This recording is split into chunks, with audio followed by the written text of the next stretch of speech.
Добар ден! Јас, Алекса Насковски, денес ќе ви раскажам дел од книгата на Стане Попов Кале Шања.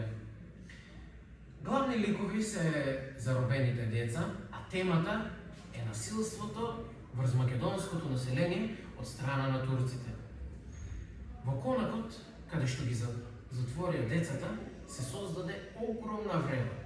Пред се, поради тоа што беа од разна возраст, но и поради тоа што ги затворија како овци во трл. Во тој момент се јави едно дете и праша дали сите ќе бидат заклани. Поради тоа прашање се создаде уште поголема врева. Но одеднаш се јави 12-годишното дете кој почна да ги смирува и им рече дека со плачење ништо нема да направат. И дека ако се за колење ќе дојдат турците уште вечерта, но ако се за откуп ќе дојдат дури утре сабајлето. И да, 12-годишното дете беше во право.